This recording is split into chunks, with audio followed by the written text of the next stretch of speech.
बच्चों, हम BSc second year की ऑर्गेनिक केमिस्ट्री पढ़ रहे थे, जिसमें हमारा यूनिट चल रही थी कार्बोक्सिलिक अम्ल की। अब उसी प्रक्रिया में हमने पिछले लेक्चर्स में कार्बोक्सिलिक अम्ल की जो सारी महत्वपूर्ण क्रियाएं थी वो देख ली थी। उसी क्रम में आगे बढ़ते हैं और हम समझते हैं कुछ एडिशनल जो अभिक्रियाएं हैं उनको। इसमें हम देखते हैं सबसे पहले लैक्टिक अम्ल। लैक्टिक अम्ल इसके बारे में कुछ बेसिक नॉलेज लेते हैं कि कहाँ मिलता है। दूध में, कौन से दूध में जो खट्टा हो जाता है दूध, उसमें लैक्टिक अम्ल प्राप्त होता है। लैक्टिक अम्ल की सूत्र क्या होता है? CH3CHOH और COOH। देखो इसमें CH3CH, यहाँ पर एक प्रतिस्थापी क्या जुड़ा हुआ है, फंक्शनल ग्रुप OH, और दूसरा इसमें क्या जुड़ा हुआ है, COOH। अगर इसके IUPAC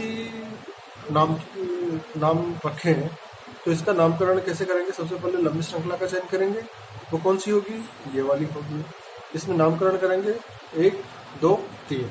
अब दूसरी पोजीशन पर एक हाइड्रोक्सी समूह क्या है, प्रतिस्थापी जुड़ा हुआ है, और कार्बन चेन कितने कार्बन के? 3 कार्बन की। तो 3 कार्बन के, तो इसका नाम क्या होगा? प्रो।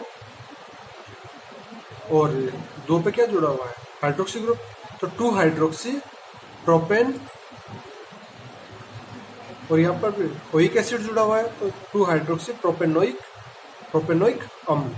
ठीक है, ये इसका IUPAC नामकरण हो गया। चलो, तो इसके बाद आगे बढ़ते हैं और इसको बनाने की जो कुछ विधियां हैं, महत्वपूर्ण विधियां हैं, उनके बारे में समझते हैं। देखो, एसिटाल्डिहाइड से इसे बना सकते हैं। एसिटाल्डिहाइड में क्या होता है? एसिटाल्डिहाइड लेते हैं, इसकी अभिक्रिया किससे करवाते हैं? हाइड्रोजन साइनाइड से। तो ये क्या प्राप्त होता है? हमें साइनोहाइड्रिन बनता है। एसिटाल्डिहाइड साइनोहाइड्रिन बनता है, अर्थात जो ऑक्सीजन वाला पार्ट है वहाँ पर क्या जुड़ेगा? हाइड्रोजन, और कार्बन से दूसरा क्या जुड़ जाएगा? साइनाइड ग्रुप जुड़ जाएगा। तो ये क्या बनेगा? साइनोहाइड्रिन बनता है। इसका अम्लीय जलावटन करवाते हैं तो हमें लैक्टिक अम्ल प्राप्त होता है। लैक्टिक अम्ल प्राप्त करने के लिए हमें क्या होगा? एसिटाल्डिहाइड में एक एडिशनल कार्बन देना पड़ेगा। एडिशनल कार्बन के लिए हमें क्या करेंगे? यहाँ पर हाइड्रोजन साइनाइड से क्रिया करवाते हैं तो साइनोहाइड्रिन बनता है। OH ग्रुप यहाँ प्राप्त हो गया। अब क्या जोड़ना है हमें? COH। तो उसके लिए क्या करवाएंगे? इसका अम्लीय जलावटन करवाएंगे। उससे क्या मिलेगा? हमें लैक्टिक अम्ल प्राप्त हो जाता है। नेक्स्ट रिएक्शन है हमारी, उसमें क्या करते हैं? यहाँ पर हम लेते हैं प्रोपीन। प्रोपीन की अभिक्रिया किससे करवाते हैं? क्लोरीन से करवाते हैं, तो हमें डाइक्लोरो प्रोडक्ट प्राप्त होता है। अब हम इसकी अभिक्रिया करवाते हैं डाइल्यूट NaOH से, और इसका ऑक्सीडेशन करवा देते हैं, तो हमें क्या प्राप्त होता है? यहाँ पर लैक्टिक अम्ल बन जाता है। ठीक है, हमारे कुछ इंपॉर्टेंट अभिक्रिया थी लैक्टिक अम्ल बनाने की। इसके बाद इसके केमिकल रिएक्शन से उनको समझते हैं। चलो देखते हैं लैक्टिक अम्ल का सूत्र क्या हुआ हमारा? CH3CHOH COOH। ठीक है, लैक्टिक अम्ल की अभिक्रिया करवाता है कंसंट्रेट H2SO4 से। हमें क्या प्राप्त होता है? CH3CHOH। यहाँ से क्या होगा?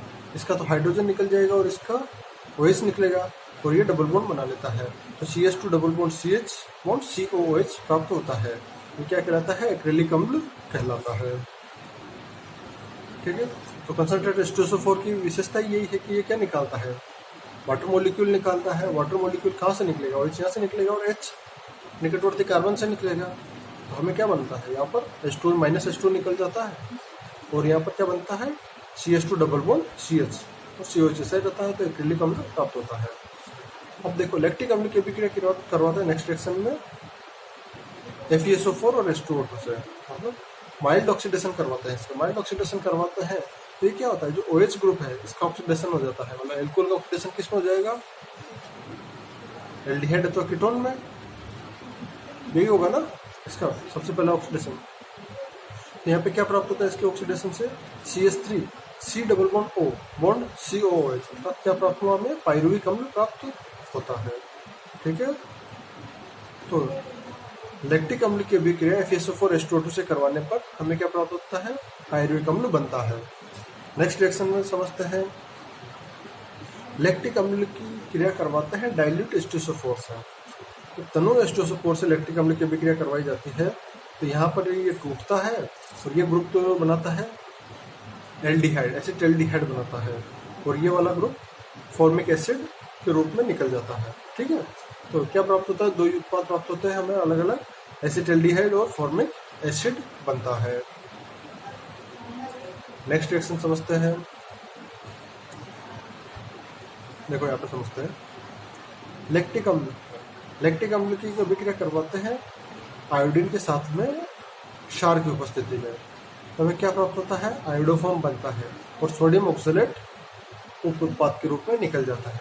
ठीक है, देखो आयोडोफॉर्म अभिक्रिया की एक विशेषता होती है, हमने वहां पर पहले भी देखा है, CH3CHOH ये समूह उपस्थित होना चाहिए। सॉरी, ये समूह उपस्थित होना चाहिए आयोडोफॉर्म अभिक्रिया संपन्न करवाने के लिए। तो ये समूह उपस्थित है। ठीक है, अब इसकी अभिक्रिया आयोडीन से करवाते हैं क्षार की उपस्थिति में 400 केल्विन टेम्परेचर पर।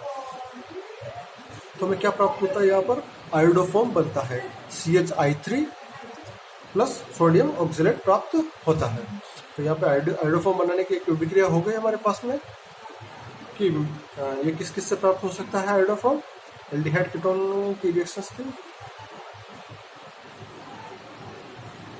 और इसके हिसाब से हमने देख लिया कि आयोडीन की अभिक्रिया किससे करवाते हैं, NaOH की उपस्थिति में करवाते हैं लैक्टिक अम्ल से। नेक्स्ट रिएक्शन देखते हैं, लैक्टिक अम्ल की अभिक्रिया करवाते हैं हाइड्रोजन ब्रोमाइड HBr से।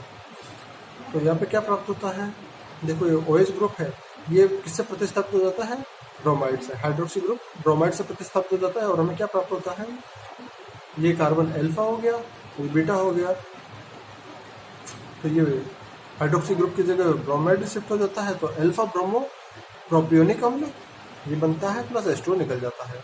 हमें क्या उत्पाद प्राप्त होता है, अल्फा ब्रोमो प्रोपियोनिक अम्ल बनता है। चलो लास्ट रिएक्शन में हम इसे देखते हैं, लैक्टिक अम्ल है, इसका ऑक्सीडेशन करवाते हैं। KMnO4 की उपस्थिति में जब इसका ऑक्सीडेशन करवाया जाता है तो हमें प्राप्त होता है एसिटाल्डिहाइड। एसिटाल्डिहाइड का फर्दर ऑक्सीडेशन होकर क्या प्राप्त हो जाता है, एसिटिक एसिड बनता है। ठीक है, तो ये हमने कुछ लैक्टिक अम्ल की इंपॉर्टेंट रिएक्शन देखी। लैक्टिक अम्ल की विशेषता थी कि दूध से मिलता है CH3CHOH बॉन्ड COOH इसका सूत्र होता है। यहाँ पे अगर ध्यान से देखें तो ये कार्बन जो होता है वो क्या होता है, किरल कार्बन होता है, क्योंकि चारों वैलेंसी अलग अलग है, एक इसकी विशेषता है। ठीक है, चलो नेक्स्ट लेक्चर में हम आगे किसी और टॉपिक का अध्ययन करेंगे। धन्यवाद।